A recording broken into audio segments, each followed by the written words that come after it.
Hi, I'm Dr. Sara Gottfried. I'm the Director of Precision Medicine at the Marcus Institute of Integrative Health at Thomas Jefferson University, where I'm a clinical assistant professor and researcher in metabolic health. My focus is professional athletes and executives.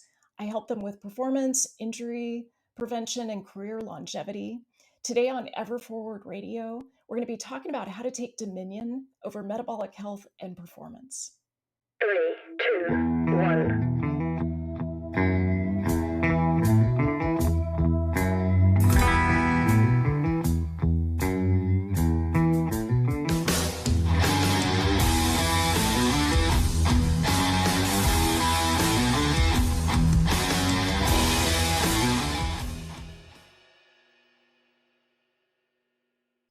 So I'm the Director of Precision Medicine at the Marcus Institute of Integrative Health at Thomas Jefferson University. And what we mean by precision medicine is that we're taking data flows. So that includes wearables from my patients. I see both men and women. I see executives, professional athletes, as well as mothers, stay-at-home mothers. And we take these data streams. So biomarker testing, genomic testing, which is such an important piece when it comes to performance, recovery, risk of injury. We take biomarker testing, such as blood work, urine testing, looking at hormones, looking at micronutrients inside the cell. And then we also take these wearable data sets. So I'm a fan. Yeah, we both have like Rocking our two here, the Whoop and the Apple Watch. Yeah. the Whoop, the Apple Watch, the Garmin, the Oura. These data sets that are really comprehensive. And I think a lot of physicians are not looking at dashboards with all of these data together to help our patients with performance, to help them with capacity like VO2 max, to help them with gut health. So, precision medicine is really pulling together all those data streams so that we can personalize what is true for you. And then, one of our biggest tools is called the N of one experiment, where we take someone like you, Chase, and say, okay, we're going to try this nutritional tweak. We're going to do it for 6 weeks. We're going to measure your performance before and after, say VO2 max or lactate threshold, and see if that tweak made a difference. So that's, in a nutshell, what precision medicine is. It was first developed in cancer, but now we're starting to use it, this more personalized approach, much more broadly than just oncology. I think this is so unique and fascinating because I, for one, have been using wearables and getting baseline blood work done for years through my physical, even through some cool new technologies and companies over the last couple of years that provide biomarker measurements at home. So I get a lot of data points over the years, and I have just loved looking at them and understanding them and researching them. Personally, it gives me great joy, but also it's my professional career, being in the health and wellness world and a health coach for so long. But for the everyday person who maybe is just grabbing a wearable, who is getting a biomarker done, I think this is very, very important because there needs to be that next step. There needs to be education. There needs to be unique application. So can you please kind of drive home what can the everyday athlete here, the everyday person, how can they really leverage having a professional like yourself or just having someone who is in the know really interpret their data? And then what are next steps that you see people needing to take and what success are they getting with it? Yeah, it's such an important point. What we know is that if you if you take your health and you just outsource it to your physician and you wait for maybe your annual visit, maybe that's spaced out even longer because of the pandemic. If you take all of those measures of health and you just let someone else deal with it, you're missing this tremendous opportunity to really get the gains that you want, to get the peak performance that you might be after. So I think it's so essential, whether you're a weekend warrior or you're an NBA player or say an executive who's looking at career longevity, to really take on this information. So, understanding the data streams is one piece, and maybe we could go a little bit deeper with some of them, such as genomics, because that's where the revolution is really happening right now. What we know is that when we design these experiments, that's actually the best quality of evidence that you can get to see if an intervention is valuable to you.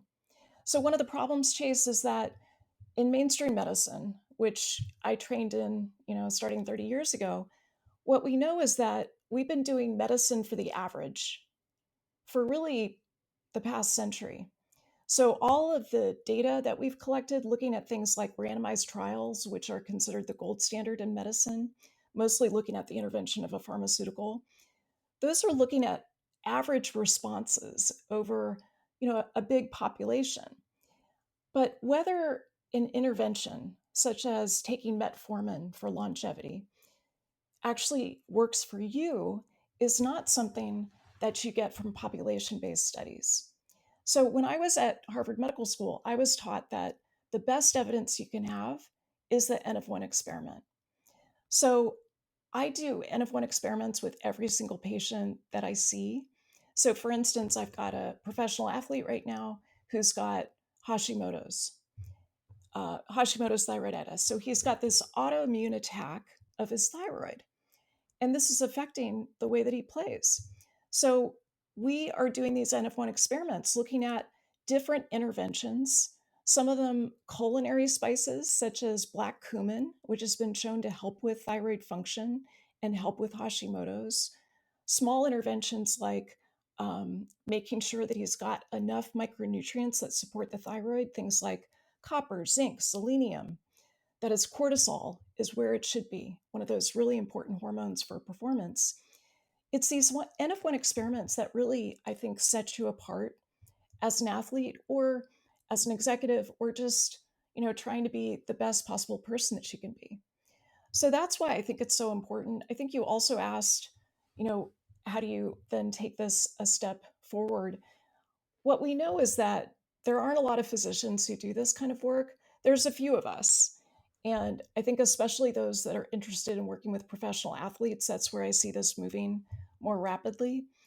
But this is a really collaborative process. You were just talking about some of the biomarker testing that you've been doing over the years, putting that together with your wearable data set. I imagine you make some changes along the way. That's what we want to be creating, but we want to do it as a team approach. So it's not just you on your own. You're able to work with some other experts who maybe have a focus that's different than yours. So that could be nutrition, micronutrients, it could be looking at your genomics. And so it's really this collaborative process rather than, I would say, the more old school, disempowered process of just outsourcing this to your doctor. What are some of the key biomarkers we should really be paying attention to in terms of understanding this means I'm performing at just a good baseline and I'm a air quote here a good human being. I don't have maybe a medical need, but also what are some of the other ones that you would recommend us maybe playing around with first? What are some of these biomarkers we should consider or want to consider for peak performance to integrate into this next 6 week protocol you've been talking about as our own N equals one? Well, what I suggest first is to start with genomics because genomics provides a blueprint for pretty much all the rest of the N of one testing. And by So, as an genomics, you example, mean could you kind of define this for us, please? yeah, of course. So, by genomics, what I mean is looking at specific genetic pathways. So, um, in some ways, I feel like when the Human Genome Project was published and we had the first genome in 2003, we were also excited about it. We thought this would transform medicine. And frankly, Chase, the party never happened. Like it's Oh just been no. right. I mean, it's been a disappointment. What happened Oh, was yeah. Why is that? we had a lot of direct to consumer testing that started to get pushed on consumers. And what we saw was that unfortunately they would say, okay, you have this genetic variation, so you should take this supplement. And that's not really the way to work with genetics. We want to be working with pathways. So that includes cellular pathways, like what's going on with inflammation, what's going on with oxidative stress or rust in the body, what's going on with methylation, which is a way that we inactivate things like estrogens, important for both men and women, as well as detoxification. So one of the things that I see with a lot of athletes is that their detox pathways are not open. They're sluggish. They're not working the way that they could be. So with genomic testing, I've got a particular test that I like to do that looks at these different pathways. It also looks at systems pathways such as the vascular system, the glucose insulin pathway, um, the what's going on with cholesterol. And so we want to be mindful of all of these different pathways. You asked, okay, where do we start? Because this can be overwhelming. I usually start with glucose and insulin. So I think that's such an important metric. I know you've talked in the past about glucose and insulin. What I love is the continuous glucose monitoring data because that gives us such a fuller picture of what's happening to an individual in response to food. And I know Yeah, you've, our metabolic health, I think, is one of the most underrated kind of sleeper biomarkers that the average person isn't quite paying enough attention to because, correct me if I'm wrong here, please, good doctor. We typically don't until we have a need to, until maybe we're feeling out of sorts, or a doctor tells us, "Hey, your A1C is elevated. Hey, you're pre-diabetic, you're diabetic," or maybe somebody in your family actually gets it, and there's that genetic predisposition as well. So I love how you're bringing up metabolic health for all of us. This is such an important concept. it's a key concept. I mean, metabolic health is your engine. A lot of people, I think, have a more narrow view of what metabolism is. They think it's how fast or slow they burn calories. But whether you're an athlete or, a weekend warrior or whatever it is, what we know is that your engine, like what really powers you forward, is all of the biochemical processes in your body. That's metabolism. So it includes the metabolic hormones, things like insulin that drives glucose inside cells, things like the hunger hormones like ghrelin and leptin. But what we know is that for a lot of athletes, they don't understand that, for instance, they're eating too much fruit. And fruit is spiking their glucose so severely that they're crashing afterwards and their energy drops. So, getting the accountability and the data from something like continuous glucose monitoring, I think, is so helpful for athletes because it really tells us the state of metabolic health.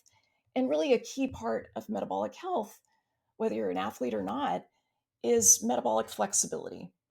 So, that ability to toggle the switch back and forth between burning carbohydrates and burning fat, because so many of us get stuck in that burning carb situation and the sugar burner. And so, we're not that good, depending on the fuel that's available, at burning fat. And it's essential to have that flexibility. Is there a big difference in what you've experienced personally in your lab here, so to speak, between male and females in terms of maybe should one of us be considered at higher risk for poor metabolic health than the other? Would you recommend male or female just out of the gate to pay attention more to their metabolic health than the other? Yeah, it's a great question. I would say, well, I think it's important for both men and women. Women are Sure. more Yeah. vulnerable. Why is that? So, when you look at the data, a lot of the data on metabolic health unfortunately comes from people with prediabetes and people with diabetes. Diabetes is defined as a fasting glucose that's greater than 126 or greater. Prediabetes is kind of this intermediate state of problems with the metabolic health where your fasting glucose, for instance, is 100 to 125. Normal, so called normal, we can talk about normal versus optimal, is where your fasting glucose is less than 100. So ideally 65 to 99. What I like optimally is 65 to about 85. You start to see some insulin resistance above a fasting glucose of 85 milligrams per deciliter. So what we know is that for women, at lower fasting glucose, so say 115 milligrams per deciliter, they start to have vascular dysfunction. So their blood vessels start to have problems. The lining of their blood vessel, their endothelium, starts to have more oxidative damage. And so women start to have consequences of problems with metabolic health at lower levels of fasting glucose. Really? Wow. So for So that the reason, I think, both men and women need to pay attention to it, uh-huh. but women especially. So the impact you're saying of this internal damage is felt sooner and at lower levels for women than men. exactly right. And if we take it one step further, what we know is that, you don't want to wait for a scary diagnosis, Right, right, yeah. right? You don't want to wait for the diagnosis of type 2 diabetes. What we know is that if you look at type 2 diabetics and you look at some of this deeper, what I call phenotyping, kind of looking at all these biomarkers and genomics, we know that people start to have a problem with their biomarkers 13 years before a diagnosis of type 2 diabetes. But most mainstream physicians are not looking for this.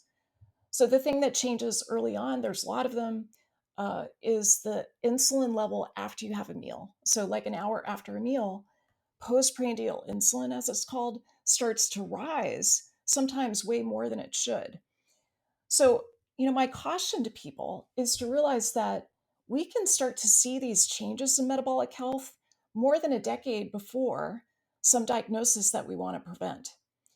So that's where I think the promise of precision medicine comes in because it can prevent that scary diagnosis. It's funny you bring this up. I had an episode go live as we're recording now, just last week with Dr. Jonathan Leary. He's the founder, owner of this amazing integrative nutrition, integrative medicine wellness center here in LA called Remedy Place.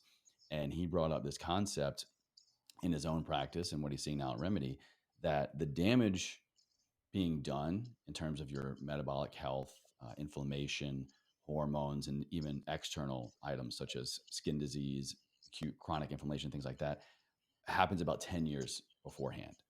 And so it's wild to hear you say this now again, so this kind of 10 to 13 mark. So there must be some proof in the pudding here over on the clinical side, I guess, which brings me to my question of, let's say we want to take pause right now, myself, the listener, and like, all right, well, where I am today, what was I doing 10 years ago that I can maybe see some markers of less desired effects, maybe some poor nutrition habits back then, or just things maybe we were even doing that we thought were in the right direction. But what can we do right now to scan ourselves that we can take a look back 10 years and go, maybe this caused this kind of thing? What are some, internal, external kind of manifestations that we might be able to take inventory of and then navigate? Good point. So, I listened to your podcast with Jonathan, by the way, and I thought it was Oh, outstanding. thank you. Thank you. Yeah, he's an intelligent man. I love what he's doing over there. I love it too. Yeah, so 10 years I think is a good frame of reference when it comes to things like even scarier diagnoses to me, like Alzheimer's disease. It even goes back further, like 30 years, but let's start with 10. So 10, what I think about is how many vegetables was I eating? So 10 years ago, I was not eating a pound of vegetables a day like I am now. If you look at metabolic health and you look first at, say, glucose and what's happening with glucose, and then you look upstream at insulin because that controls glucose levels, what we know is that a 100% plant based diet is probably the most proven to help you with glucose. Now, that said, In terms of regulation, staying even keel. staying even keeled, preventing the risk of type 2 diabetes, we know that 100% plant based is the most effective.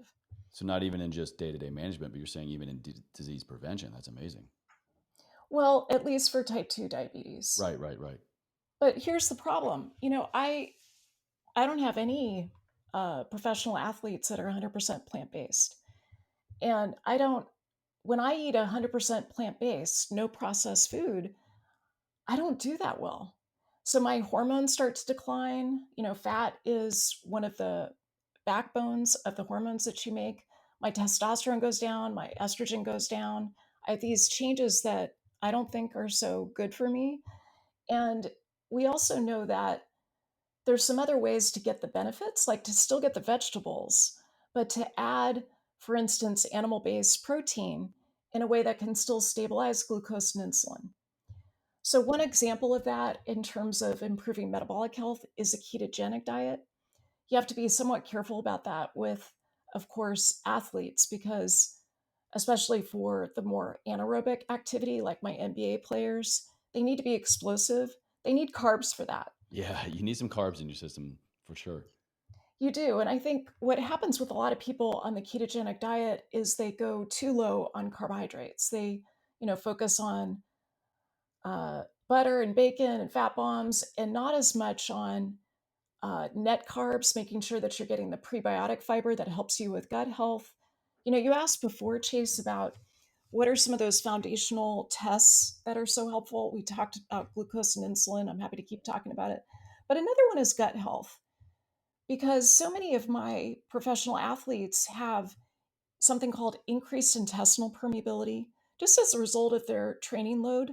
That's So leaky we know gut that the syndrome, right? Is that the leaky gut we're talking about? it's the leaky gut Okay. syndrome. So it's where those tight junctions in the gut that are supposed to, keep the problems out and keep the good stuff in start to become leaky, and then your immune system can get overactivated. So I see this in a lot of my professional athletes. They have no idea because this is flying below the radar until we do a stool test or a blood test to look for this. So am I hearing you correctly in that I just want to drive home a point here that I believe you're making? Perhaps a suppressed immune system or an immune system not in homeostasis is triggered by this leaky gut syndrome, which is triggered by poor gut health, which is a key biomarker you're talking about. Almost everybody should be paying attention to. So when we look at where we are right now in the world, I think all of us would agree that we want to seek out a homeostasis in our immune system. And it could be just boiled down to key foods we're eating or not eating, That's right. Key foods. I would say there's some key supplements as well. There's some such as, key, such as L-glutamine. So I have most of my professional athletes taking L-glutamine after they, train hard. Uh, Aloe is also shown to be helpful. We know that vitamin D levels are super important when it comes to the integrity of your gut lining. I really like how you described it as homeostasis of the immune system. I think that's absolutely mm-hmm. correct, because Because it what can be too happens, high or too low to not have it work in support of our wellness, for sure. that's right. I mean, I see this less in professional athletes, but I certainly see it in more stressed out folks, that they've got a suppressed immune system. But the more likely thing I see in athletes is that they've got this overactive immune system. So I think Really? homeostasis is really the right way to think about it. Wow. I mean, I would love for you to expand on that if you could, please, because immunomodulators are things that I use in my day to day nutrition and I have for many, many years. And once I learned that, I can get sick if my immune system is running low, but I can also get and stay a different kind of sick if my immune system is running high. Can you maybe walk us through the differences of those two and why focusing on immunomodulators is so important? Yeah, this is a really good topic. It's so juicy, I think, after, we're trying to recover from this Uh huh. pandemic. Uh huh. Yeah, to say the least. Right? So, in terms of an underactive immune system, we see this sometimes in people who are overly stressed. We see it in people who have been burning the candle at both ends for a long period of time. It's kind of like the burnout phase of the control system for your hormones, which is the hypothalamic pituitary adrenal axis. We typically see lower cortisol levels in those people. One of the tests that I do on pretty much every patient is to look at what's going on with cortisol throughout the day. So, not just a diurnal cortisol, which is 4 points during the day, but a cortisol awakening response, which is where you measure cortisol first thing in the morning, 30 minutes later, 60 minutes later. That predicts things like your risk of anxiety, depression, this underactive immune system. Wow. Can you please say that again? Those are some key words right now that a lot of us are managing, or at least trying to. So, what we want is for cortisol to be in the Goldilocks position, whether you're male or female. So, you want cortisol to be not too high and not too low. One of the biomarkers that I think is so important, or a series of biomarkers that I want everyone to be measuring, is to look at your cortisol throughout the day. So, there's two different ways to do this. You can do a 4 point cortisol test. So that's usually in the morning, around noon, in the afternoon, and before you go to bed. And then there's something called a cortisol awakening response.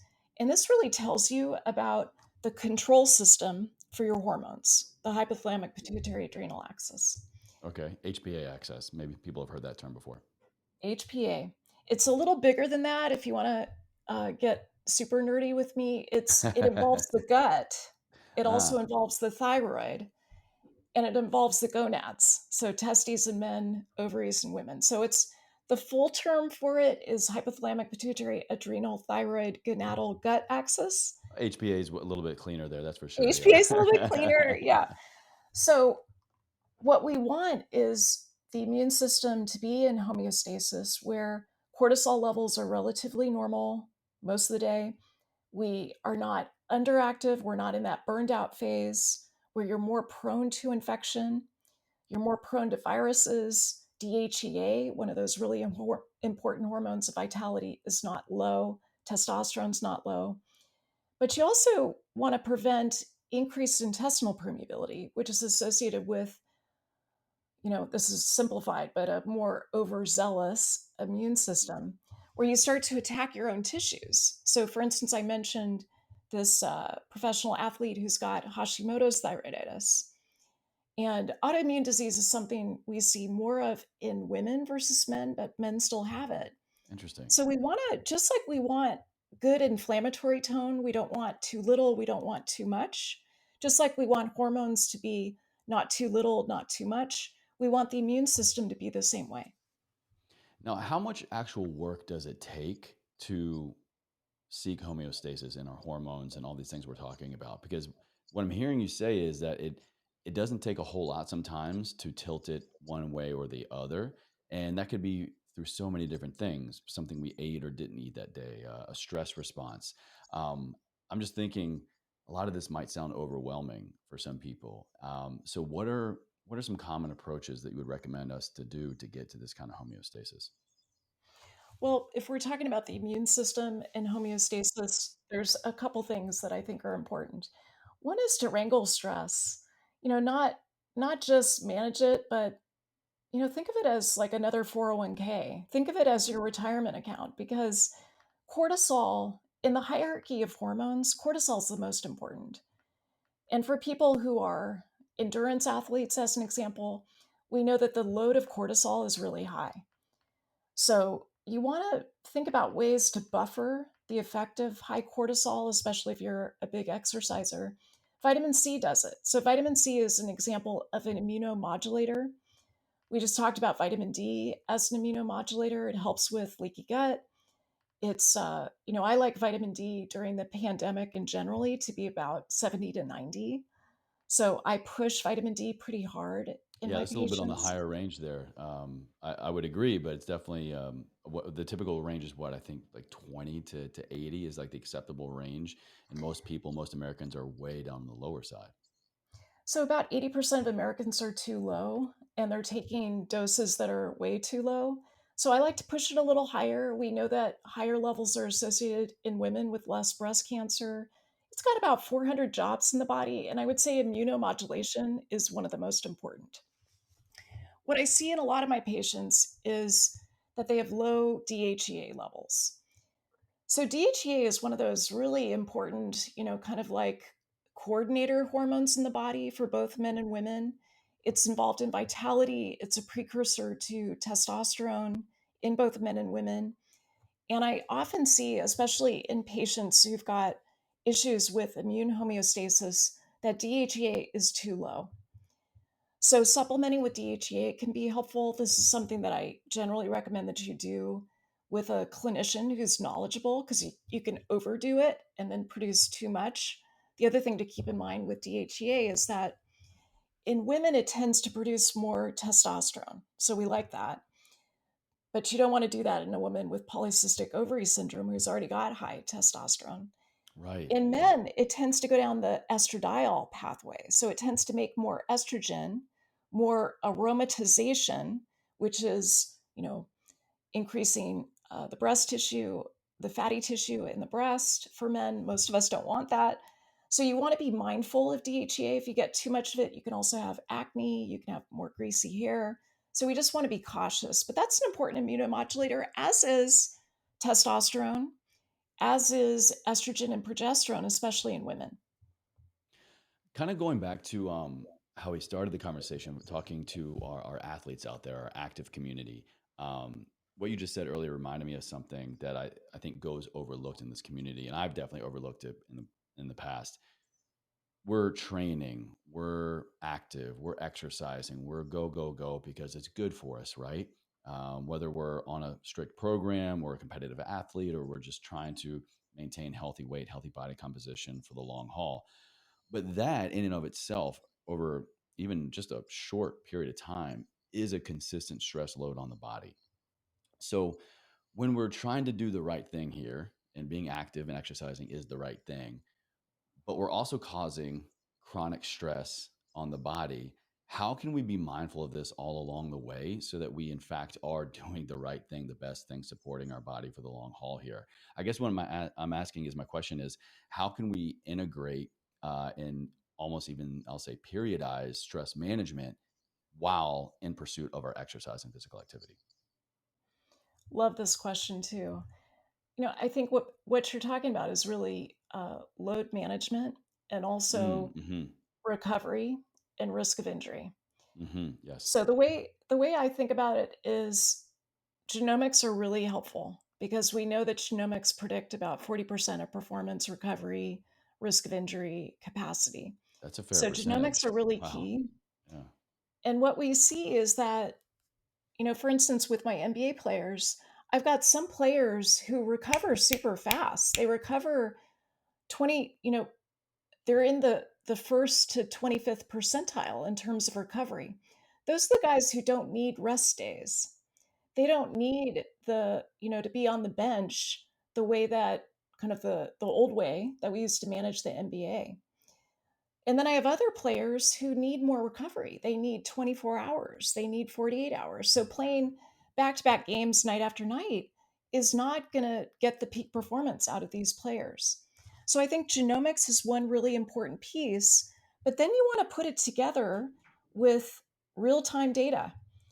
So, for instance, your Whoop, I would say the Garmin is also another great way to track recovery, to look at things like heart rate variability, to look at the balance in your autonomic nervous system between fight, flight, freeze, the sympathetic nervous system, the on button versus the rest and digest parasympathetic nervous system. What's the fluid balance between those two? So I think it comes down to looking at cortisol load, as we just talked about with measuring cortisol, looking at genomics, and then also looking at wearables. I think that's the best way to assess. And in terms of injury risk, what I see is that when it's not managed, is that you get more stress fractures, you get more ACL tears, you get more Achilles tendinopathy, you get more shoulder injuries. So all of that is predicted by genomics. And I think, these wearables can really help us understand better where you are in terms of recovery. What have you noticed in terms of recovery? Well, I've definitely noticed the more that I track it, the more I actually recover well. And I've got 2 years now, over 2 years now of Whoop data, 3.0. Can't wait to get the 4.0. And what I've noticed is that just by simply having a tool, simply having something that gives me feedback, makes me pay more attention overall. I think you could use a lot of different things there. Whether you get a wearable, whether you have an accountability friend or a coach, just having someone or something to mirror back some kind of assessment of your performance, of what you've been doing for how long, the peaks and the valleys, so to speak. It just gives you a snapshot. It gives you some kind of just awareness of, man, I've been really going hard or I've been slacking, kind of thing. Beyond that, I will say my HRV has leaps and bounds given me the most chase, let's amp it up a little bit, or really let your foot off the gas. When I have a really high HRV day, in particular for me personally, I've noticed when I have multiple in a row, like 2, 3, 4 days in a row, that will just fuel me up. I'm like, all right, cool. Maybe I'll add an extra day in the gym, or maybe I'll shoot for that PR. And then when I see it begin to dip, it helps me kind of auto regulate, I guess. I'll let off the gas a little bit because I want to keep that as high as possible. And I want to perform and train and recover as optimally for as long as possible. And I know now that 90%, maybe even more, majority of that is like the ball's in my court kind of thing. The ball is in your court. And I love what you're describing because that's the ideal, I think, to to get that feedback every morning and to let it guide you for how hard you go that day. I think you were asking me before, okay, this sounds complicated, it's overwhelming, where do we start? I think heart rate variability is really the place to start. Just measuring that, getting into a habit of measuring it each morning. You can do it with a chest strap, with an app, or you can use one of these wearables that we've been talking about. Just starting with heart rate variability, kind of tuning in for yourself to see where you are with your autonomic nervous system is so helpful in terms of performance. And you said a couple things that I want to emphasize. One Please, is yeah, go ahead. one is we know that um, some people, athletes especially, are not great at discerning their own heart rate variability. So I see this a lot, especially in people who train hard and they've got that kind of type A personality. They have a hard time with something called interoception, kind of that self-awareness of what's true. My interoception is broken probably because of all the medical training that I did. And so having wearables that give me objective data like heart rate variability or on my Garmin body battery, that really helps me understand where I am. Like in terms of the longitudinal data set, here's where I am, here's how hard I can go. Now, another layer that I just want to put in for the women who are listening is that if you're cycling, it brings in another piece that I think we want to be aware of with personal bests, with gains, with when to really go for it and hit the gas pedal. So we know for women that if you're cycling, it's right around day 9 of your cycle, hypothetical 28-day cycle. Day 9 to day 14 is when you're most suited to go for personal best, to go for muscle gains, because that's when estrogen and testosterone hit a peak and progesterone is relatively lower. So all your The sec- hormones are basically working in your favor for more exertion. Is that what I'm hearing you say? exactly right. So Okay. whether that's running, sprinting, or weightlifting, that's really the time where you want to go for it. So around day 9 to day 14. Whereas the week before your period, as an example, when progesterone is higher, that's where you want to maintain. That's where you want to just really focus on not so much hitting the gas pedal, but just maintaining what you have. Now, you've been mentioning how you work with professional athletes, and so I have to pick your brain on this. What are some of these secret sauces of high performance athletes, professional athletes that showing up on time, day in, day out, and at your best, your peak, almost 6, 7 days a week is a part of the job? What is some of this feedback you can share with us here? What are some of the recovery secrets, the go secrets, the secrets in general for optimal performance that we can apply to our everyday lives? Yeah, there's a number of them. And I'm an academic physician, so I always go to the literature first to answer a question like this. Number one is the coach relationship. So, we know that that's key in terms of the most elite performers. The second is actually self awareness. And I think this is a place to dwell a little bit, Chase, because I think we could always do better with self awareness. So, wearables certainly help with that, but it's also about, what are those decisions you're making about nutrition throughout the day? That's where a third point comes in, which is accountability. What I love Mm-hmm. about wearables is that it really reinforces accountability. So if we just look at a continuous glucose monitor as an example, to have that accountability of what happens when you eat a banana versus what happens when you eat, a salad with a hunk of salmon and some extra virgin olive oil, understanding what happens immediately in real time with your glucose is a great way to provide that kind of accountability. Wearing some of these other trackers also provide it. Some of my highest performing NBA players, they have a team built around this, Oh, right? no So they've doubt. got Yeah. right. I mean, they've got a team nutritionist, they've got me, they've got a whole group of people behind them that are working on their fascia and help coaching them with defense and coaching them with offense, etc. But what really makes a difference is when a player understands that they need to invest in their health. For the NBA, most of these players will go for 20 years, sometimes less. LeBron James maybe is going to change that particular duration. But LeBron James sleeps about 12 hours a night, right? And he's got a private chef, he's got a private nutritionist. He is making those really careful decisions about nutrition and what he personally needs all day long. Now, I he's not heard my patient. Let me just say that. He's not my okay. patient. I say I heard he spends something like over $1 million or in the millions a year just on nutrition, training, recovery, human performance kind of stuff, which I believe. Yeah, I've seen that too. And it makes sense to me with what I've seen with his performance. And, the cool thing is you don't have to spend $1 million a year. You can Oh, do good, this thanks, with, because I'm a little short. Yeah. right? Yeah, don't have a spare million. But you can start with, a simple genetic test where you're looking at some of these things that are involved with your recovery pathway or looking at your performance pathway. You can start with looking at your nutritional program. Are you getting 5 colors a day? That's one of the key ways that you can prevent micronutrient deficiency. So there's simple things that you can do that cost a lot less than $1 million to get that peak performance. And I'll share just a couple. And earlier, I apologize. It looked like I was on my phone. I was trying to pull up. But I just got a new phone and my account wasn't there.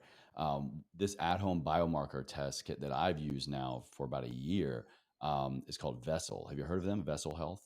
It's an at-home stick. You pee on it. It's like a pregnancy test, but for men and women. First thing in the morning, and it measures a lot of key biomarkers such as cortisol, vitamin B, I believe vitamin C. I think like 7 or 9 right now, and they're upping it to 12 very soon. And as you were talking about cortisol, I was trying to bring up my most recent cortisol test. Um, so something like Vessel Health, and I'll link all this stuff that we've talked about in the show notes for you guys. But Vessel Health is amazing for at-home biomarker testing. I literally just yesterday, I think you can still see the sticky right here on my arm. I took off my levels continuous glucose monitor. Uh-huh. Yeah, I got Um, mine. yeah, there we go. I use that 2 to 3 times a year, and now here's why. All the reasons we've been talking about today, just to get a snapshot of my health and get that feedback, but knowing my genomics, my genetics, my predisposition. I've got diabetics in my family. It's this what are the tools and ways that we can get a snapshot of our health and why? Because we are constantly, I think we should constantly be in N=1. And you don't have to be a walking, talking, plugged up to wires and cables all the time, but just little things here and there, such as a continuous glucose monitor, a wearable, a Whoop. For me, it's Vessel and urinating on a stick, once a month or whenever I'm changing something in my diet. These are just little things that I do that we all can do that provide just a little information on where we need to maintain and where we have room for improvement. And it doesn't take a whole lot to improve. That's my big point here as well. If we just first empower ourselves with information and then act accordingly, the body wants to get to this homeostasis in all systems. And if we just understand where and how first and then apply accordingly, like we can get there. And we can even, to our conversation earlier, reverse a lot of the stuff maybe we've been doing incorrectly or not in support of our wellness for the past 10, 13 years. And what we're understanding now about genetics and genomics moving forward is we can set our 10-year self up in the future way better, our 20-year self, 30-year self, and just be so much better in all ways. And so I'm just so grateful for people like you here to kind of help us understand where and how to look first and how to then act accordingly.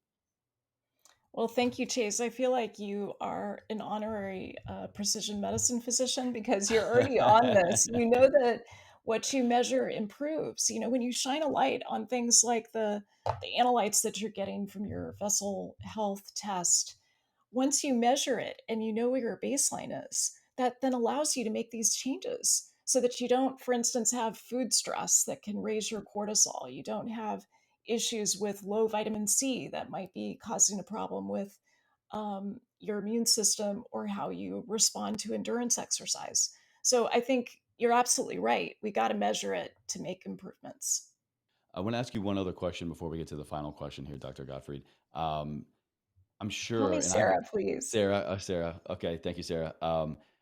I'm sure there's someone listening who is hesitant to learn anything about their internal health, external health, because I've been there on a few things. I don't want to know the truth sometimes because maybe I have a feeling I'm going to find out something that I don't like, or I'll be totally transparent here. I remember when I went in just a couple months after my father passed away. He passed away from a terminal illness, ALS, and I knew it wasn't genetic, but I was so scared for months. I put this off, but I knew I needed to do it, to go in just to have this neurological test done. Because sometimes we do find something. Sometimes we find a biomarker, or we get something back from our doctor, or an at home test that is cause for concern. Now, I never want that to be a reason why somebody doesn't, put health back into their power. So for someone listening right now that is maybe hesitant or is concerned about finding something because of what that might mean, how would you guide them to do so? I would say first that the way that I practice precision medicine, there's nothing that I measure that you can't do something about. I think what is the scariest for people is that they think of genetic testing and they think they're going to find out something that is, a death sentence, Alzheimer's disease, whatever. And that scares them into inaction, meaning that they don't want to know. What I found in my practice is that it's actually the minority of the folks that I see, probably less than 0.1%, who are feeling like they don't want to proceed, they don't want to know. But 100% of what I do is something that you can do something about. And I think that's the empowering vision that pulls people forward, because when you learn about your metabolic health and you draw a line in the sand and you know exactly where you are today, that sets you up to be able to make different decisions all day long, all month long, all year long, so that you can prevent, perhaps a genetic predisposition towards type 2 diabetes. So I think the most encouraging thing I can say is that what you measure improves. Getting baseline measurements is really the key to moving forward. Don't wait for your doctor to do it. I think this is the way that we're going to transform our broken healthcare system, is by consumers saying, okay, I'm going to do this at home testing because I'm just not satisfied with what's on offer from my family doctor. So I think that's really the piece that can move people forward, to realize that all of the things that we've talked about today are things that you can change. You can change the arc of your life just by starting with measurement. Truly, truly. Love that answer. Thank you so much. And speaking of pulling ourselves forward, that's the whole premise here. Is we're trying to learn things to live a life ever forward, to bring awareness into key areas of our life that we can measure and then manage and then optimize. So I'm curious, Sarah, what does that mean to you? When you hear those two words, ever forward, how does that fall in you here today? What does it mean to you to live a life ever forward? Ever forward for me is about legacy. So I'm at an age where, I've got two daughters. I'm really happily married. I've had a career that I really love. And I think a big part of me going forward, ever forward, is to be thinking about how I can most deeply serve the world. And the way that I can really act on my mission and serve the world is to have the best possible metabolism. So it comes back to me, to metabolic health, to metabolic flexibility, to having that engine to pull me forward and allow me to deliver on my mission. There's never a right or wrong answer, is what I always say. So thank you so much for your interpretation. And please, Sarah, I'm going to have all of your information down in the show notes, of course. But if somebody wants to go somewhere right now, they want to click down in the show notes, where can they go to connect with you more, learn more about your work? The best place to go is saragottfriedmd.com. That's my website. You can also find me on Instagram, Sara Gottfried MD. Amazing. Well, this was great. Thank you so much. I love hearing how a lot of things that I've been doing over the years are on the right path for me and my personal wellness goals. And you've definitely given me some insight on some new things to go check out, and no doubt for the audience as well. So thank you. You're welcome. Happy to be here.